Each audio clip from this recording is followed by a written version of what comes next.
peace must be our goal and our guide. And all that we strive for as a human family, dignity and hope, progress and prosperity, depends on peace. But peace depends on us.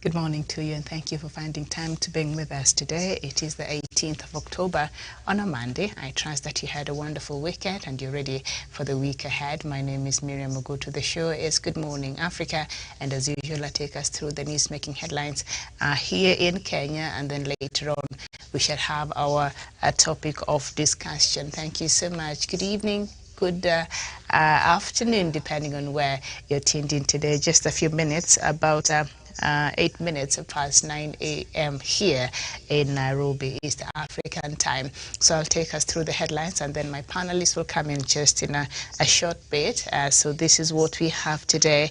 And on the Daily Nation this morning, the main headline: Uhuru Raila plot a NARC-like coalition faced with formidable challenge from Deputy President William Ruto's United Democratic Alliance. Strategists for President Uhuru Kenyatta and ODM leader Raila Odinga have drawn inspiration from the victorious pre-election pact of 2002 and crafted 3 options for nominations to secure majority seats at all levels. The story is on page 4 of the Daily Nation.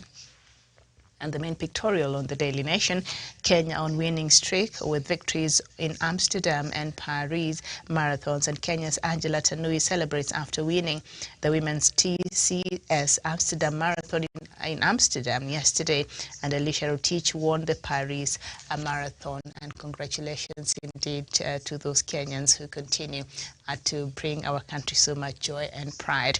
And then just beside that, this is an interview that I think is an exclusive interview on the Daily Nation. Waiguru will be civil on Mashujaa Day, then do our local politics after.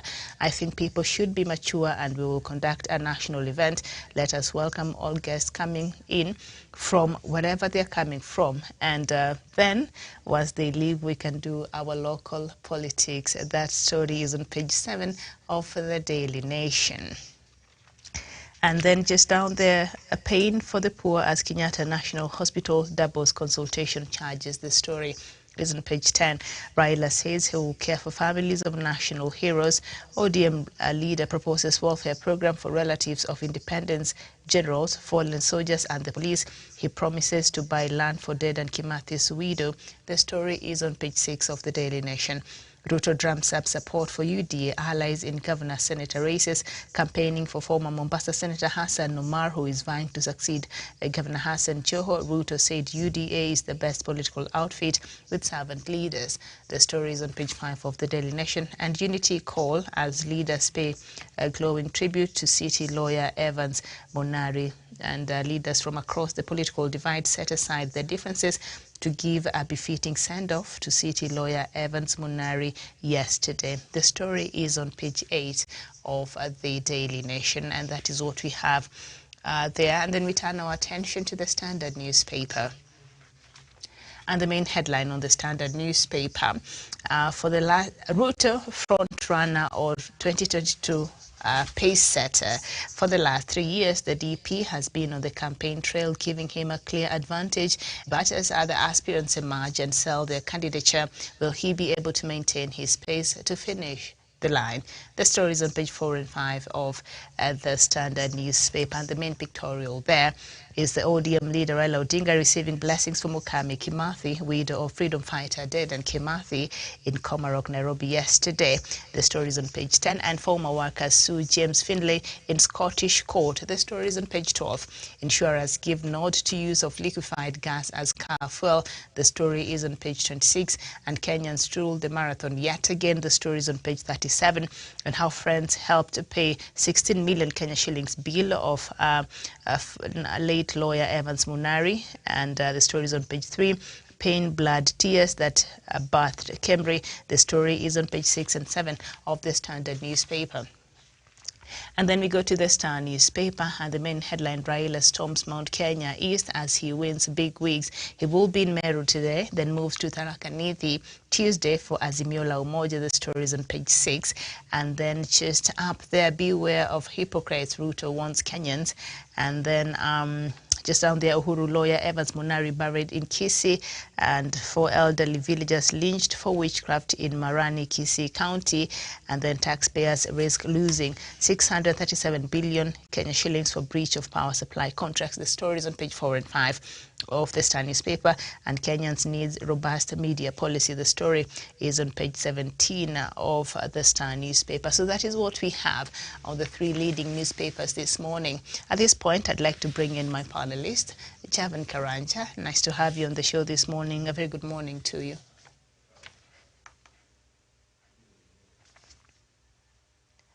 Karanja, good morning.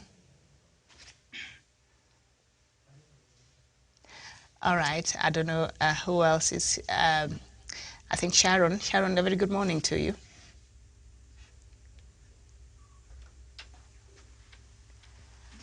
Oh, it's Tawish. Tawish, a very good morning to you.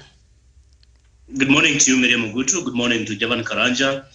Good morning to our viewers, wherever they're watching this program from Africa and the rest of the world. My pleasure to join you on this program. All right. Nice to have you this morning. And for our diaspora viewers, I see a lot of you have so much to say. Thank you so much for joining us. Others are joining us from the US, and the rest of you from wherever you're watching us from this morning, thank you so much for finding time to be with us today. So now I've just gone through the headlines this morning, and so we will look at that very quickly, and then we will look at our topic of discussion this morning, which is the pledges that political leaders have been making of late as they, is there a likelihood of them being honored after the election? And so just before we go further, we are also being joined by Sharon Gitonga. Sharon, a very good morning to you. Thank you, Miriam. Very good morning to you back at the headquarters in Nairobi. And my colleague panelist, Samuel Tawish and Javan Karanja, and to all our viewers watching us across the continent, good morning. All right, good morning. Okay, so the main headline, just up there, Ruto says, beware of hypocrites. Ruto warns Kenyans. The story is on page 2 of the Star newspaper. Deputy President William Ruto has said he will not let conmen lead the country for another 5 years. He said those attacking his character are the hypocrites who are used to dumping their friends after they get what they want. Ruto called on Kenyans to be wary of leaders who come to them with beautiful words and with little action. I helped them get to power. Now they're calling me names. They should go away, Ruto said at Changamwe. He said his administration will embrace a new brand of politics devoid of tribalism and corruption to save Kenya from doom. And Tawish, I know you've been wondering why Deputy President, when he's campaigning, he does not talk so much about corruption, but it appears he has plans of fighting corruption, and he's telling Kenyans to beware of politicians who are hypocrites. Tawish. Thank you so much once more, Miriam. Thank you to a colleague panelist. Indeed, Miriam, I was quite surprised listening to Deputy President William Ruto go about his campaigns across the country, and more recently, of course, at the coastal region, which I believe is still there as we speak today. Miriam, the statements that have been made by Deputy President William Ruto are very unfortunate. Unfortunate in the sense that when he talks about conmanship or political conmanship for that matter, there's no one whose credentials point to conmanship other than William Ruto, or best placed to be referred or to be defined as a political conman other than Deputy President William Ruto. History bears it that he made his way of course, through machinations and through blackmail to become, of course, the minister during the Grand Coalition government. We all know how he became the minister then. We all know how he made his way to become, of course, the running mate to President Uhuru Kenyatta in the run-up to 2013 and 2017 general election. And even when he got the opportunity to serve Kenyans in that capacity as a deputy president, he has not been focused so much on his responsibilities and duties as the deputy president of the Republic of Kenya, other than just blackmailing President Uhuru Kenyatta on every of the initiative he's been doing. So he's the one who's been setting up this trap for President Uhuru Kenyatta and other leaders. And unfortunately for him, it is the trap is catching himself. Is catching him. He's actually becoming a victim of his own machinations because he was setting this trap, hoping that President Uhuru Kenyatta maybe was going to fall victim of former Prime Minister Raila Odinga or other politicians who, meanwhile, according to us as Kenyans, are really for the Republic of Kenya. Deputy President William Ruto cannot come now and purport to be the savior of the people of Kenya as we head into 2022 general election. He has had a good record of 9 years in power as the Deputy President of the Republic of Kenya. A fully defined office, Miriam, with the resources fully funded by the government of Kenya or the taxpayers, if I should be particular. And Deputy President William Ruto has not given us a single excuse as to why he has not been able to do any of these initiatives or any of these economic models. He talks about the hustler or the bottom up. Why hasn't he been able to do this for the last 9 years? He's been the Deputy President of the Republic of Kenya. I think what he's doing is just trying to play victim because he knows too well that he cannot jail with President Uhuru Kenyatta anymore. And none of the politicians that we have in the current dispensation, Miriam, who really mean well for this country will even think of working with Deputy President William Ruto, because for him is more of his egoism, is more of his own selfish interest, is more of how he's going to get power, but not necessarily how to uplift the livelihoods and living standards of the people of Kenya. Because Miriam, if he cannot come out authoritatively and speak about corruption, this monster that is killing this country, because he knows he's the chief priest of corruption, he cannot come out and speak against this vice. Because he knows the people who surround him have in one way or another been mentioned or actually facing corruption charges in our courts today, Miriam. So William Ruto cannot come out authoritatively and even condemn or talk anything about corruption. Yet we know corruption has been the biggest thing killing this country.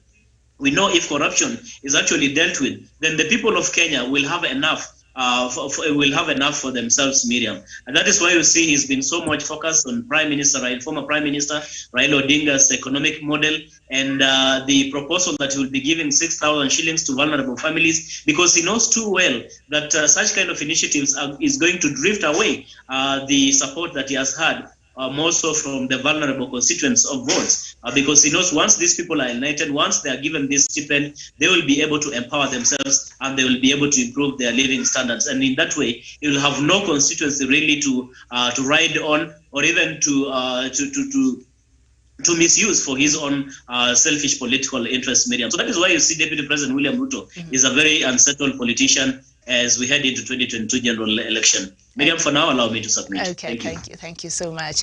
Now, of course, Deputy President William Ruto has said he will not let conmen lead the country for another 5 years. So I don't know if he implies that the person leading the country at this point is also a con man. And he said those attacking his character are hypocrites who are used to using and dumping their friends after they get what they want. Who do you think this message was directed towards, Sharon Kitonga?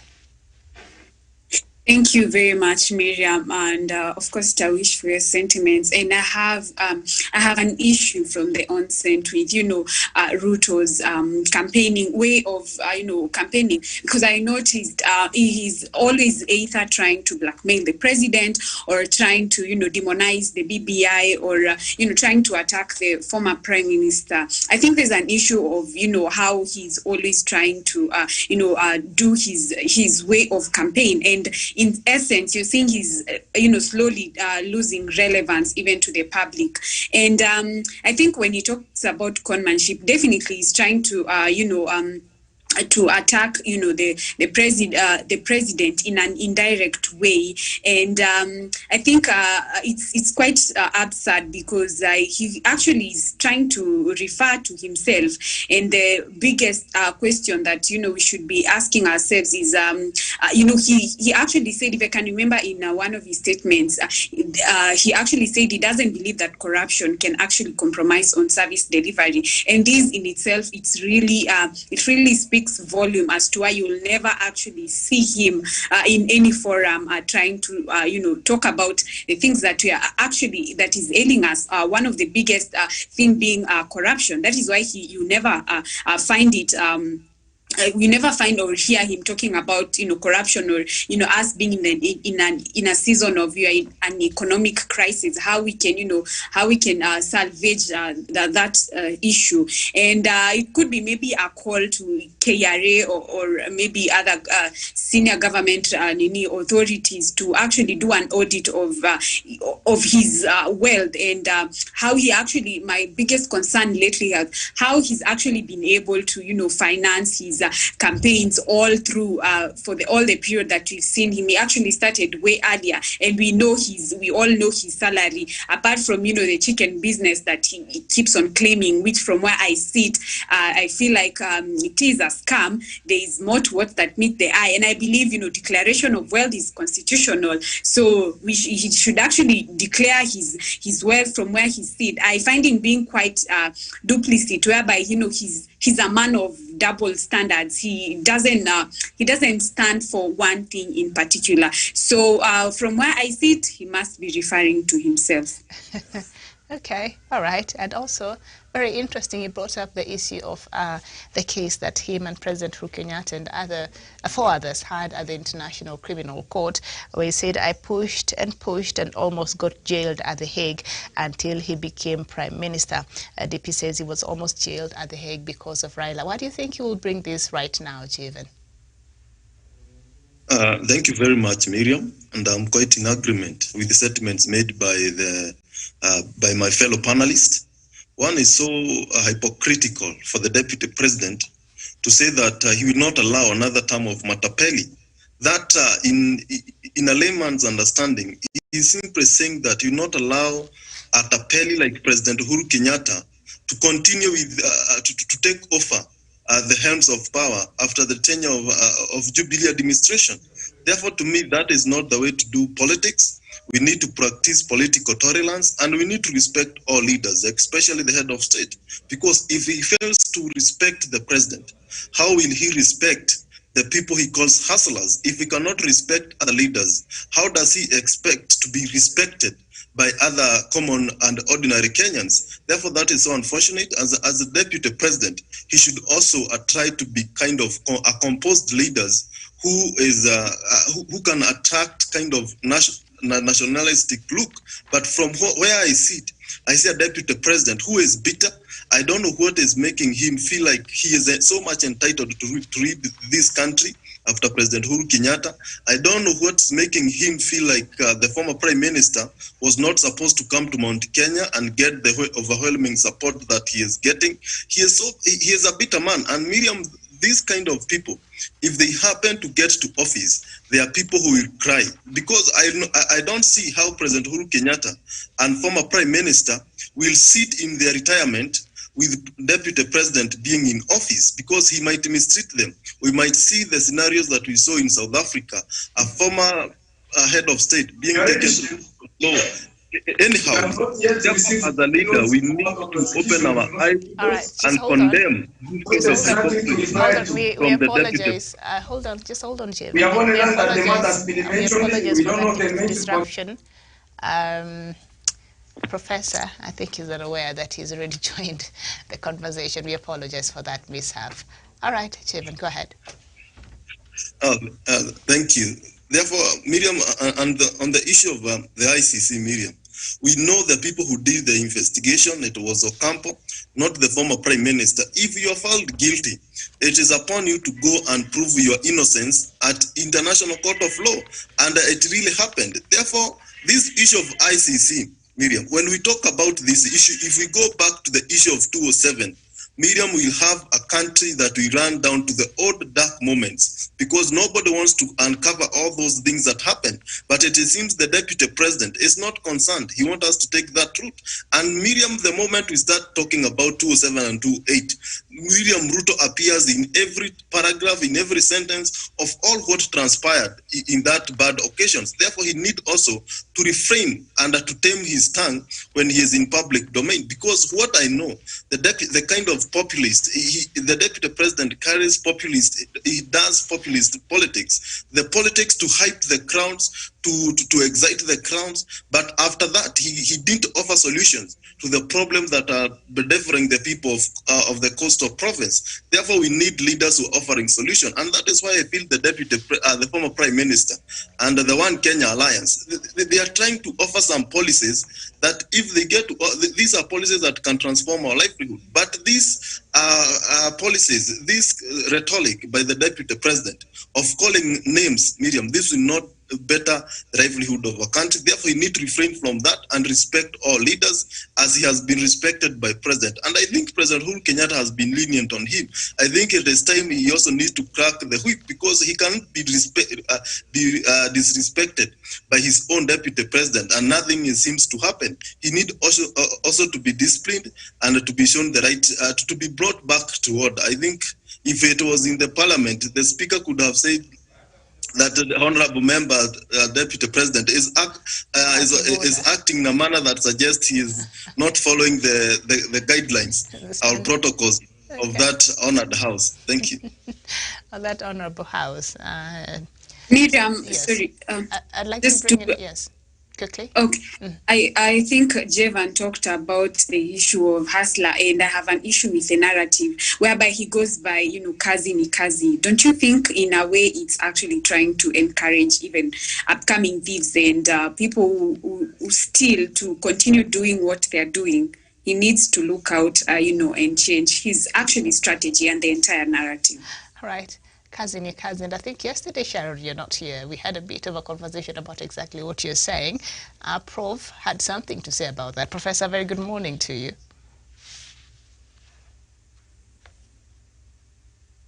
Okay, I thought Prof had tried to join. Anyway, let's just leave that there. And then we move on to other news. And Raila storms Mount Kenya East as he wins bigwigs. He will be in Meru today, then moves to Tharaka Nithi on Tuesday for Azimio la Umoja. First of all, that meeting Raila had in Eldoret last week. Were you surprised by the crowd that showed up for whatever reason? Tawish? Thank you, Miriam. From where I sit, Miriam, I wasn't quite surprised that former Prime Minister and ODM leader Raila Odinga is slowly but gradually getting massive support from the central Kenya, of course, from Mount Kenya region. For the simple reason, Miriam, you understand that some of the politicians have come out openly to confess that indeed there's not so much bad that the former Prime Minister has done to the people of central Kenya, if not the good things. Only that they have been carrying out a bad tag for Raila Odinga all along. They have been decampaigning Raila Odinga just for the sake of political competition. And I mean, not any of the people outside the Mount Kenya region have come up to honor this position and saying that it is now time for Raila Odinga to go to the mountain, to climb the mountain, talk to the people, and sell his policies. Because in the past, Raila Odinga has never gotten quite a chance to go to central Kenya. Not because he didn't want to go there, but because the ground was always hostile to him. He has always been treated as an unwanted person in that particular region in as far as politics is concerned. But I think over time, he's been given an opportunity. He's going there, he's speaking to the people directly, and people are getting to understand and resonate well with the policies that Raila Odinga is selling unto them. And I was just speaking to someone yesterday, a very senior politician who is equally gunning for a parliamentary seat coming from the central Kenya region. He was telling me, he was basically really asking me how he could get his way to reach to Raila Odinga. He was basically telling me that slowly the ground is shifting, and unlike in the past about maybe 4 or 5 months ago, If you went to the ground today, Raila Odinga's numbers seem to be climbing as he's climbing the mountain, Miriam. So in itself, it tells you that Raila Odinga is making forays, and it is positive for him. And even as he goes to, Meru, Tharaka Nithi, and Embu counties today, you understand that the governors from those regions will be hosting Raila Odinga there for about 2 days today and tomorrow.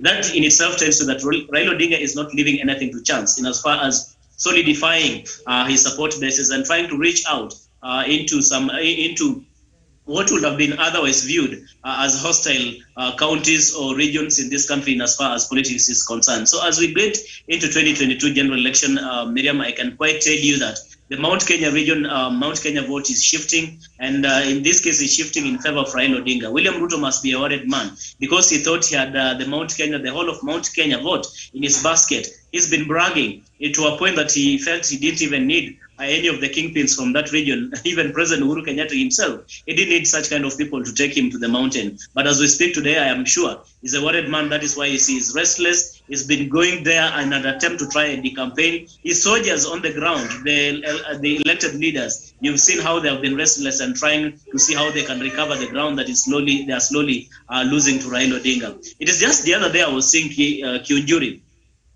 Mwangi Kiunjuri coming out and trying to blast Deputy President William Ruto, one for opposing BBI, and also saying that anyone who is not going to support the one man, one vote shilling for the people of Mount Kenya is not going to be guaranteed to get the vote, and that the person who is going to ask them for their vote must guarantee that once they come into office in 100 days, they are going to revisit BBI or see how they're going to get these allocations. In itself, it tells you that people are slowly changing their minds. They are changing their stance in as far as politics and more so on the presidential election is concerned. And all this is happening in favor of Raila Odinga. I think Deputy President William Ruto has a very big, rather enormous homework really to do if he has to recover the lost ground.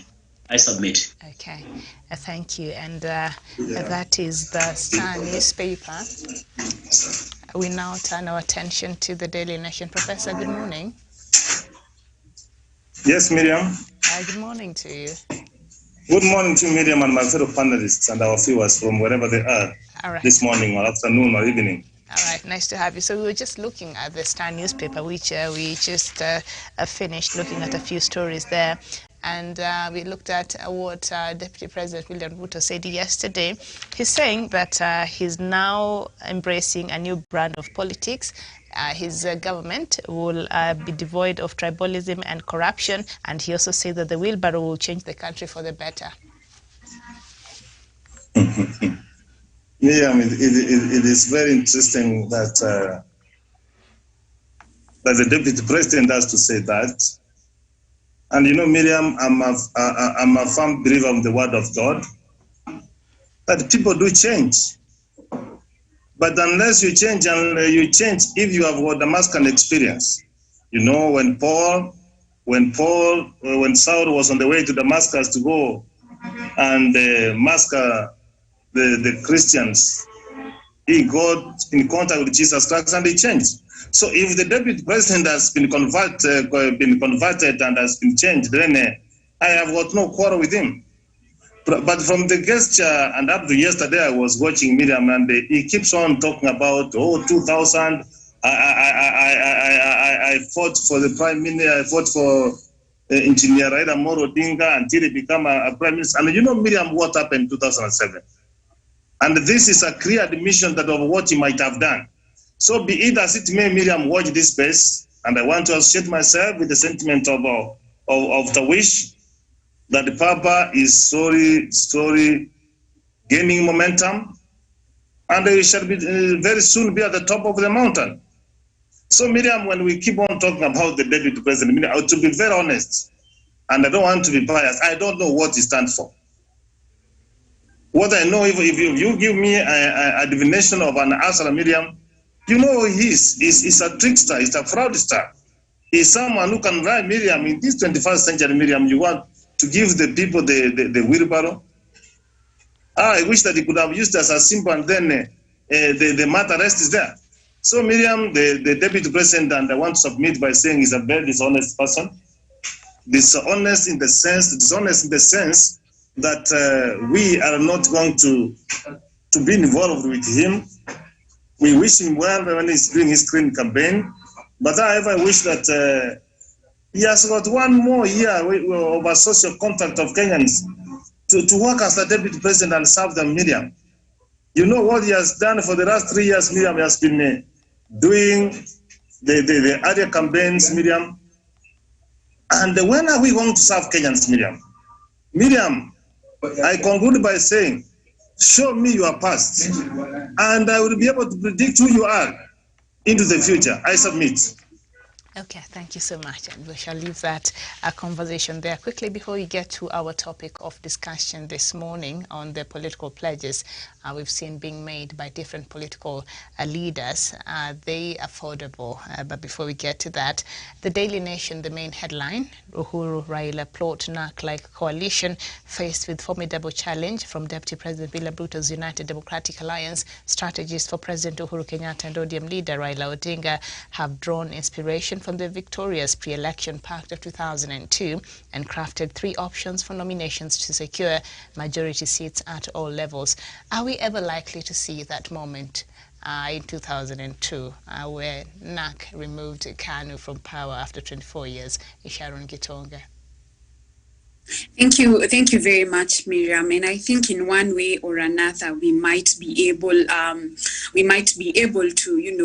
see this coming to fruition, whereby I'm seeing all these in a bid to have inclusivity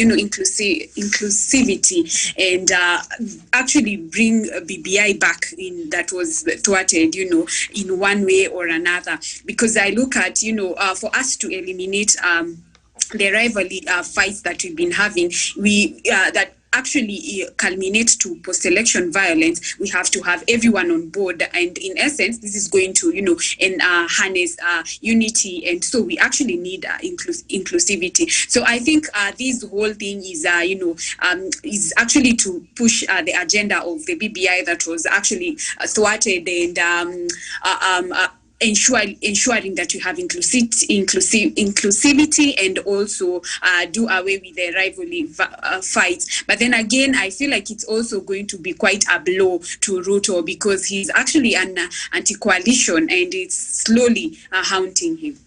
I submit. Okay. All right, but that is what apparently President Uhuru Kenyatta's Jubilee Party and Raila Odinga's ODM and I think other parties are seeking to do to give this country another NARC moment like we did in 2002. Under the circumstances we have right now politically, Jevan Karanja, can this be a reality?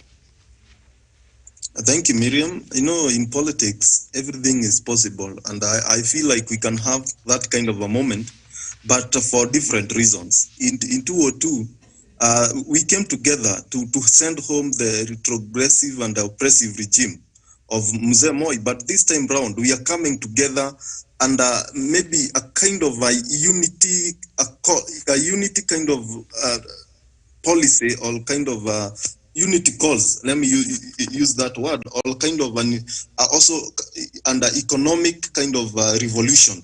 Because when you listen to the former prime minister, when you listen to Mudavadi, when you listen to Kalonzo Musyoka, they are all talking about how they will better our economy. When you listen to the deputy president, although he is talking of a reverse kind of economic growth, he is also talking about the same things of economic. Therefore, these people will come together, want to unite this country, because you have seen from the handshake that this country can really come together and Kenyans can put out their tribal differences and forge together to take this country to the next level. Therefore, in 2022, I see a kind of a NARC moment, but this time round is to unify this country and to revamp our economy. I think that can work.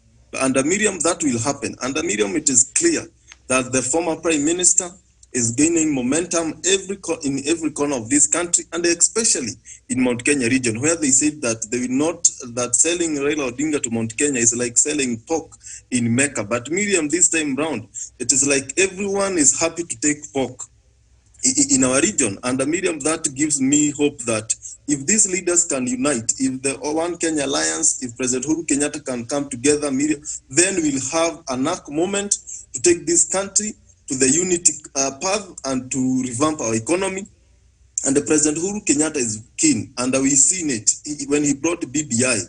When he came up with the handshake, he is really determined to leave a united country. And he is also much determined, and he has said this, that he is much concerned on who will occupy office when he vacates the very office. Therefore, he is looking for a person who can continue with the legacy that he has already started, and a person who will continue with unity path. And that person is none other than the former Prime Minister. And Miriam, I also seen yesterday on the dailies, the former agricultural CS, Mwangi Kiunjuri, saying that as Mount Kenya region, the Mount Kenya front, led by Mother Karua, they are looking for a person who can guarantee that we'll have a general election after the 100 days after they assume office. And I think Miriam, the only person who can guarantee a referendum to ensure that the interests of Mount Kenya region are well captured, to ensure that the interests of Kenyans are well captured in the constitution, is the former Prime Minister. Therefore, Miriam, everybody is heading to the path of the former Prime Minister. Everybody is trying to align themselves with the issues that President Uhuru Kenyatta and the former Prime Minister have been pushing for the last 3 years. Therefore, I see that very moment is possible, it is ripe, but it's upon the President and other key players to ensure that they bring One Kenya Alliance on board. Because if we fail to do that, these guys are pushing for a reland, and we don't want to take that path. Thank you.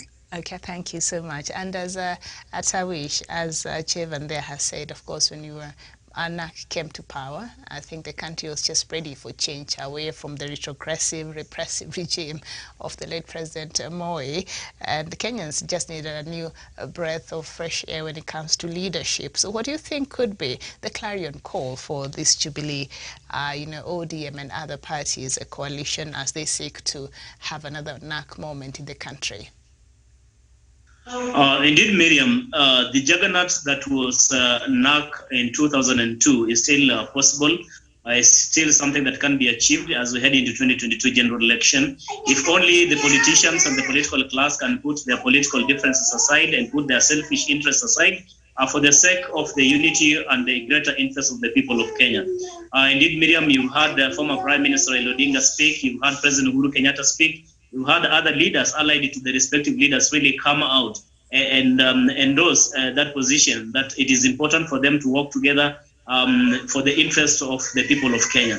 Miriam, just like my other panelists have spoken on this front, that what we saw in 2002, of course, when a retired President Moi, Daniel Arap Moi, of course, was leaving power, and he endorsed the then Uhuru Kenyatta, who is now the president, really, to take over from him. People had gotten so much tired with the Moi regime.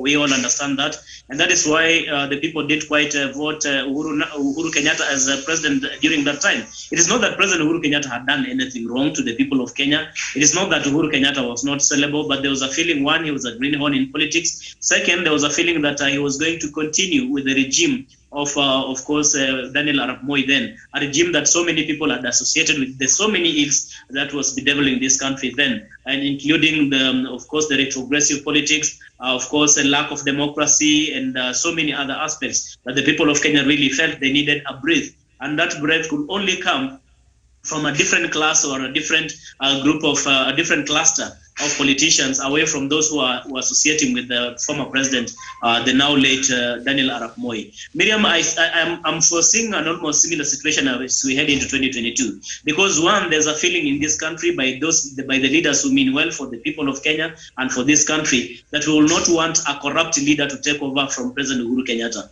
The president has done so well so far, but we need a person who can continue with his legacy, a person who can continue with the unity bid, a person who can make sure that we can grow our economy, a person who will make sure that each and every person in this country, regardless of where they come from, regardless of their tribe, regardless of their religion, regardless of their political persuasion, that they can get an equal opportunity, be it job-wise or an opportunity to work and be able to buy land and actually reside in any part of this country. I do not see those credentials in the person of William Ruto. Those credentials only as we speak today come from the person of Raila Amolo Odinga.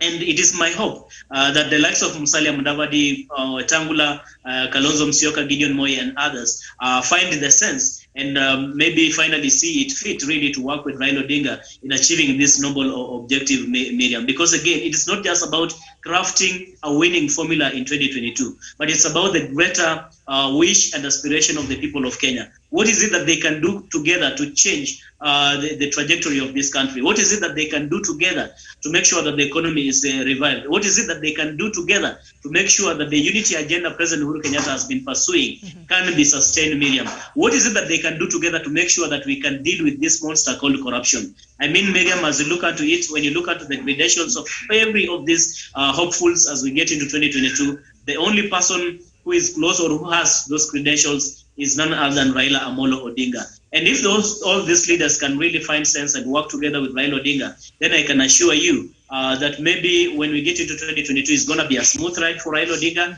And once Raila Odinga becomes president, I think Kenyans will finally have a sigh of relief that whatever President Uhuru Kenyatta has been advocating for, whatever he's been able to do for the last 10 years.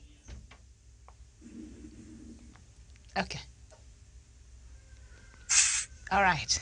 We seem to have lost you there, but thank you so much. I think your point is home. Now let's just get into our topic of discussion this morning, and we look at the different, economic models that have been, given to Kenyans. And let's just see on page 4 of the Daily Nation, Muturi faults Raila on stipend pledge.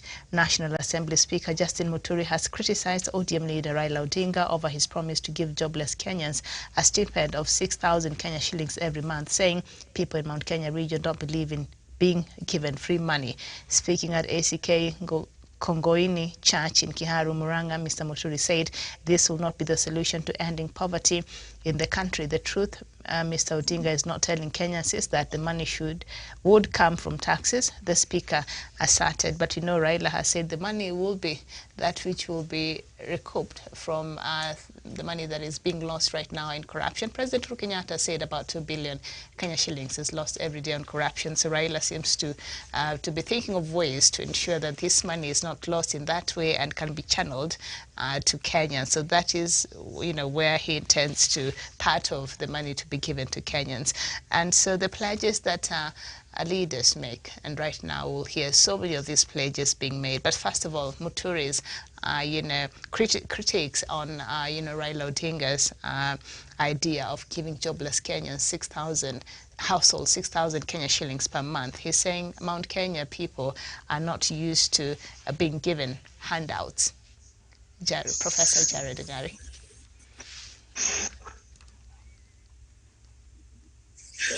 Miriam, let me just have this to say. When you read Matthew chapter 26, verse 11, Jesus said that you will always have the poor. The poor will always be there. Whether you go to Mount Kenya, Miriam, and you want to say that all of people are rich, yes. The most unfortunate thing, Miriam, is that the richest people in this country that we have, you find them in the mountain. The most vulnerable and poor people we have, Miriam, they come from the mountain. The Bible says so. But Miriam, let me just have this to say. President Uhuru Muigai Kenyatta did say that Kenya we lose 200 billion shillings a day. In a month, we lose 60 billion in a day, in a month. In a year, Miriam, we lose 720 billion. And Raila Mayor is saying that he wants to set in the budget 100 billion to caution, Miriam, the most vulnerable people. In fact, when the government will find that it's having so many people that is taking care of, Miriam, it will create a conducive environment so that Kenyans will work so that, Miriam, they can have food on their table, Miriam. I can remember, Miriam, in 2002, during the NAC campaign, Miriam, they said that we will have free education, free primary education. Did it come to pass or it happened? It happened. Miriam, as we speak today, Miriam, when I go in the rural village, Miriam, I get old wasses and old mamas. Towards the end of the month, Miriam, they walk with the bank, Miriam, dressed very smart, having their bag, Miriam, and they walk the bank, and they get their old cash transfer, Miriam. Miriam, these things are possible. And we are not saying, Miriam, that this because people want to be poor. No. If you find people are vulnerable, Miriam, hear this, Miriam. As we speak now, Miriam, there is drought, serious drought in the northern hemisphere of Kenya, Miriam. Turkana, Nemo, those Samburu, northeastern, Miriam. Animals are dying, Miriam, and those are pastoralists, Miriam. If their animals die in a large number, Miriam, don't you think they can find themselves in being poor? So the Speaker of the National Assembly, Miriam, is not realistic.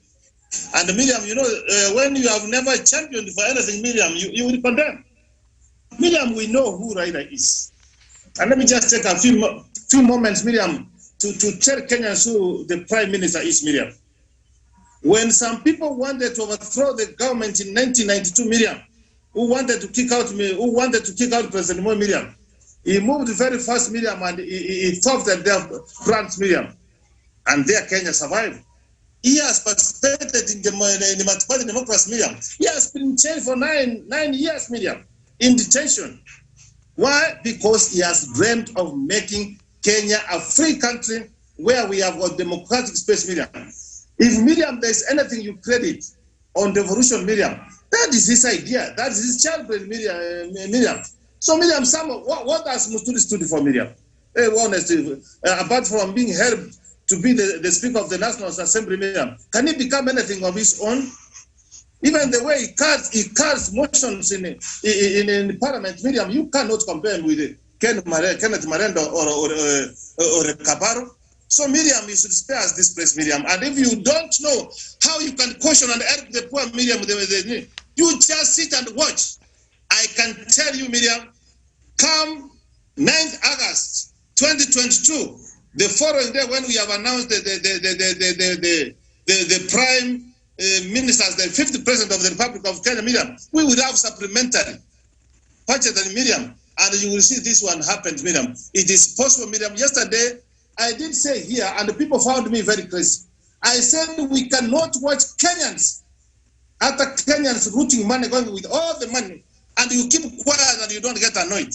And I did say that if you are not going to do something, then join them and start stealing so that we know what happens. In the nutshell, Miriam, what I'm trying to say, I have looked at the manifesto of the Prime Minister, of what he stands for, Miriam. When you talk about Azimio Moja, Miriam, that we want to work this country as one people, a united people, Miriam, we pull each other as brothers and sisters, Miriam, and we can take this country forward. I am sure, Miriam, I did say the handshake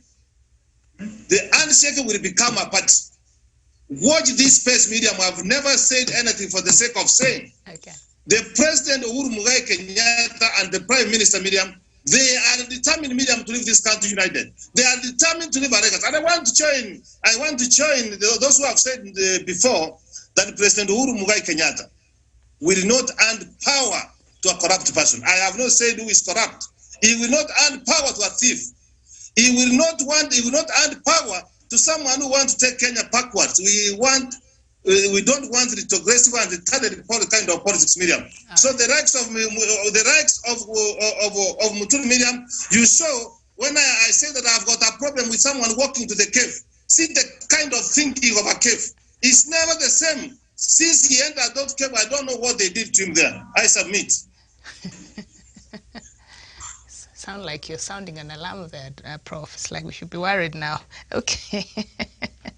So what Speaker Justin Muturi said is that what Kenyans need a sound economic policy rather than a culture of handouts, which will create poverty rather than eradicate it. But we've seen in countries that are developed across the world, there is a social welfare program where households that are maybe are jobless, don't have an income, the government takes care of them. Is that not something that we can actually do here in the country, Jevan Karanja? Yeah, Miriam, this is something that is very possible. And I want to disagree politely and with all due respect with the Speaker of National Assembly by him saying that the people of Mount Kenya don't need handouts. When we know for a fact that if you go to some villages in our areas, you will find the poorest people in this country, in this region. Miriam, the same way we have the richest person coming from Mount Kenya region, I also feel like the poorest of all comes from Mount Kenya region. Therefore, we have people who we need to caution from economic hardships. When you go to the Rakanibi, these people, to some extent, they rely to relieve food. Therefore, these people, they need a way of ensuring that they live a decent life like any other Kenyan. Therefore, when Speaker Muturi is saying that we don't need this culture of handouts, and also he is concentrating on that issue of 6,000 shillings, that the social welfare program that the former Prime Minister promised. Well, we know very well the former Prime Minister has been talking of rural development or rural growth, rural economic growth, where he is championing to have all rural areas having some industries, having electricity, so that we can have job created in rural areas, rather than having the congestion of people coming to Nairobi and other cities seeking for greener pastures. When he was in northern Kenya, he talked about the Kenya Meat Commission being devolved to these regions like Laikipia County, Isiolo, where we have large-scale beef and sheep farming. There is an agenda to revolutionize our economy, not necessarily through this 6,000 kitty that Speaker Muturi is concentrating with. Therefore, at the end of the day, Miriam, we need a presidential candidate. And I don't still know whether Muturi is still running for presidency, because I could have asked what is his agenda. Because we have the deputy president giving wheelbarrows, we have former prime minister promising jobs and industries and 6,000 K. What is he promising? What is he bringing on table? Because I feel as a presidential candidate, if he feels the former prime minister, the deputy president are not offering solutions, he need also to come with that alternative solution that Kenyans need.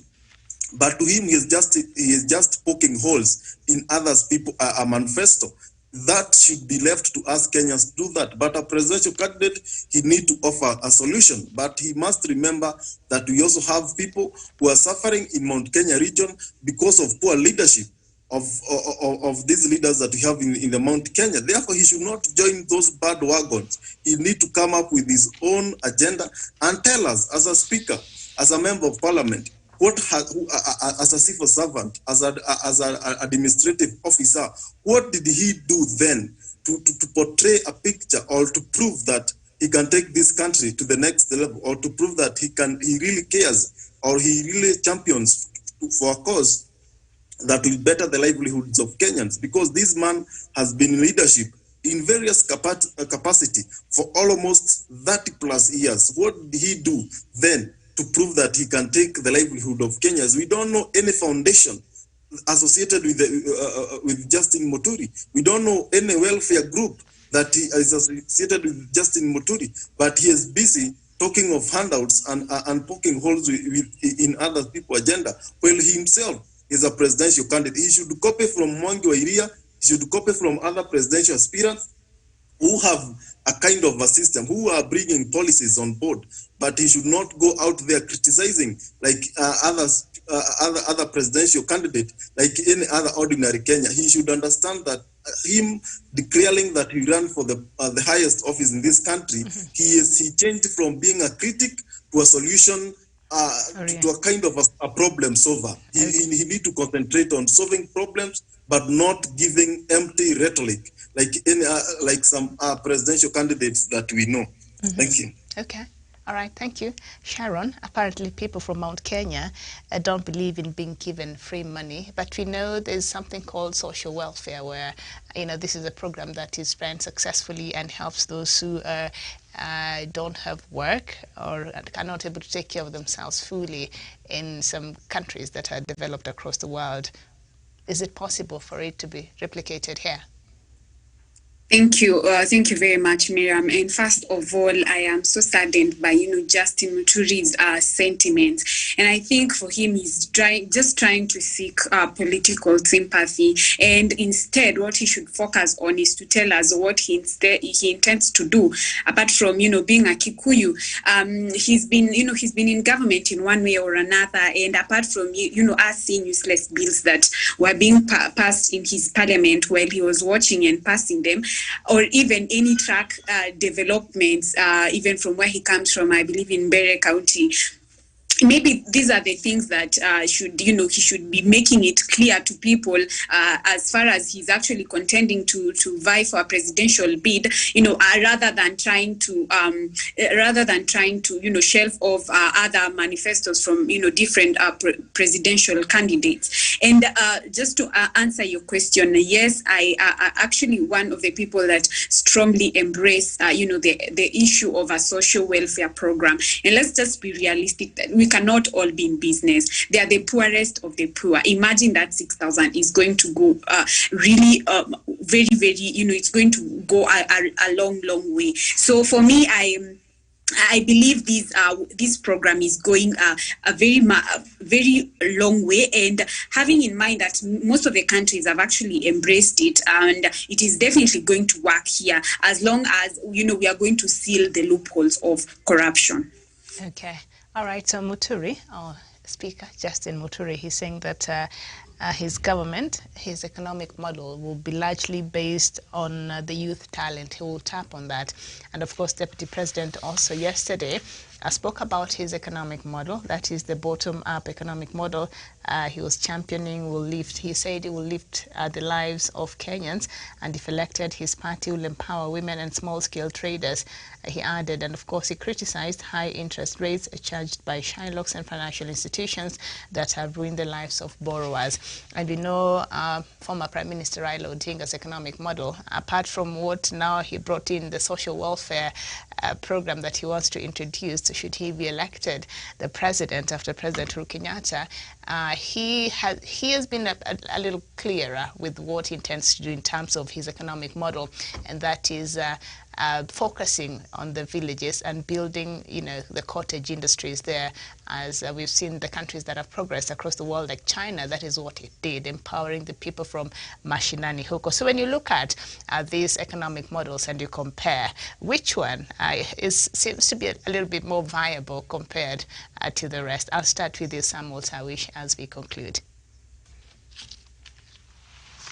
Well, Miriam, I think, first of all, it will be premature for me to say which of the economic models is the best as we speak today, because as we continue to internalize, as we continue to interrogate, because every other day I see these politicians coming with more of these proposed economic models that they intend to implement once they come into power. It is just the other week, I think about a week ago or so, when the former Prime Minister Odinga came with the 6,000 for the vulnerable families. And who knows, maybe tomorrow he will be coming yet with another proposal to which category of our society today. So it will be premature really to conclude. But as it is today, Miriam, I can tell you for sure what Raila Odinga is selling to the people of Kenya today is resonating well with the majority. It is something that is sellable, it's something that is doable, because when he talks about sealing the loopholes of corruption, where President Uhuru Kenyatta did say that we are losing about 2 billion Kenya shillings in a single day, that in itself, Miriam, tells you if we are able to seal those loopholes, then there will be enough money even to be able to revitalize our economy and make sure that some of the areas, like, for example, the social welfare kitties, like former Prime Minister is proposing, is going to be actually a reality. Because it's happening in other developed countries, it is just something that we need a commitment and a will for it to be implemented. And if this is going to be done, then I can tell you that Kenya will be a different country in the continent of Africa. Miriam, the second point I want to talk about is, of course, Muturi, because my other panelists have spoken about it. Our Speaker, Justin Muturi, must now be coming to terms with what politics is all about, and more so when it comes to the presidential contest, because I understand previously he has served as Member of Parliament for Siakago. He's been a magistrate in this country. He served as Speaker of the National Assembly for 2 consecutive terms. In itself, he should not feel like it's an entitlement or it's now a directed ticket for him to become president. These are different ballgame together, Miriam. And when you look into Muturi speak, of course, you can be able to deduce, Miriam. You can be able to connect the dots and draw a line that Muturi is bidding for Deputy President William Ruto, or simply is working for him either to spoil the vote in Mount Kenya, or really by the end of the day, he'll be auctioning his supporters to the highest bidder, in this case, who will be Deputy President William Ruto. Because when he speaks, it is like Deputy President William Ruto speaking, but through a different mouth altogether. Every other day, I've been listening to him. He doesn't come out with a solid, of course, a solid campaign strategy or agenda, other than just bashing former Prime Minister Raila Odinga, bashing other leaders, bashing even at some point, even President Uhuru Kenyatta. I haven't or I've never seen him or even heard him talk anything ill against Deputy President William Ruto. He has never talked anything about corruption, in which Ruto is, of course, highly indicted. So, Miriam, you can clearly make a conclusion that Speaker Justin Muturi is only but bidding for Deputy President William Ruto. He cannot tell us because he's become Speaker twice, then that's a direct ticket for him to become President. He's going to be vetted by Kenyans, and I'm sure when the August 9th comes, he will not have anything ready to write on. Miriam, I submit. All right, take care of the baby now. Tawish, thank you so much, Professor. And just a reminder, when we were starting, we read some item there. Deputy President now has said that should he be elected as the president, he will fight corruption in that regard. So just a reminder of that. So as we conclude, all these economic models and all these promises that we see being put forth, which one seems to be, could be possibly translate into a reality in our local context of how things are today in our country? Miriam, if I beg you permission that I don't answer that question, don't think that I'm kind. How do you talk about the economic model, Miriam, when the people of Kenya, we are not united? When do you talk about economic model, Miriam, when there is rampant corruption in this country, Miriam? From where I start, Miriam, I am persuaded that the President Uhuru Muigai Kenyatta and the Prime Minister Raila Amolo Odinga, Miriam, their commitment to unite this country becomes number one.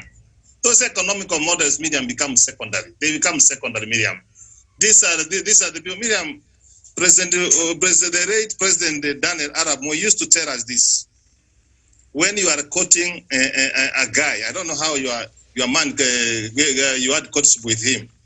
He will tell you that, Miriam, that we will have this. We will use the moon as our natural right in the house. There is no need for electricity sometimes, Miriam, where it can have. When the marriage comes, Miriam, the reality dawns. So forget about these economic models of the wheelbarrow, Miriam, of Justin Muturi, Miriam, who don't know the right, center, front, or what. Let us talk about Azimio la Umoja, Miriam. Let us unite the people of this country, Miriam. Let us fight corruption, Miriam, in this country. Miriam, there's enough money in this country, Miriam. We see all the rubles for corruption that you don't need to talk about the economic model, Miriam. You know what the future of this country, Miriam, is to strengthen the evolution, Miriam. And I want to agree with some of the leaders of Central Kenya. I saw saying that, Miriam, have I not been an advocate of Miriam, 1 vote, 1 shilling? Is it one man, 1 vote, 1 shilling? Have I not been an advocate of that? So, Miriam, the economic model, if they say, and I'm persuaded to, is the guy who will say within 100 days, Miriam, we have reinstated the evolution, Miriam. We have increased 35% the counts, Miriam, and then we will have man at the grassroots. I submit. Okay, thank you. Sharon Gitonga. Thank you very much. And of course, I agree with the sentiments that have been said by my fellow colleague panelist, and also from where I sit, it could also be too early to predict on, rather to be conclusive on which is the ultimate economic module. But it's given that a day in politics is an eternity, and from the look of things, I would say we are in a season where the political temperatures are quite high, and but from the look of things and from where I sit, I would tend to agree with the former Prime Minister's module, where he says that Azimio la Umoja, you understand that unity of purpose is paramount, and that is what that comes first, and then all other things can follow. He has actually talked about sealing loopholes of corruption. He's giving economic solutions to the economic problems that we are solving, not unlike other leaders who are just giving, empty promises. So I believe his strategy, from where I sit, even if he said he has not yet declared his presidential bid yet, let's wait for that. He said, I think he actually said he's going to declare that, I think, after the mass voter registration is concluded. Let's wait. But from where I sit, I believe his strategy is what is going to, deliver the ultimate victory to the people of Kenya. But if you allow me, I think we also have an issue with when you talk about leaders who actually give empty promises. I think we need to get to a point where we can actually hold these leaders to, their highest accountability level, because you realize people tend to vote with emotions and unlike voting with brains, and at the end of the day we sabotage ourselves. Then when things don't go how we expect, we start poking our hands and trying to call out the same government that we are the people that took in. So it also trickles down to us as voters. We need to be very wise on the leaders that we bring on board. But from where I sit, I believe the former Prime Minister's module is what is going to deliver ultimate victory to the people of Kenya. Thank you. Okay, all right. Okay. Jevan, conclude for us all these political pledges that are being made right now. Which one, in your opinion, best resonates and seems as though it can actually translate to something that can benefit Kenyans?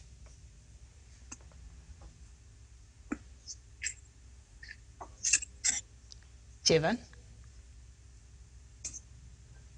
Okay, Jevan seems to have left the conversation, and so that is where we will end our show this morning. Thank you, Sharon Gitonga. Thank you, Samuel Tawish, of course, Jevan Karanja, and Professor Jared Onyari. This has been Good Morning Africa. We'll be back here at 11 a.m. with another conversation. Till then, thank you so much for watching. My name is Miriam Mugutu. Good morning.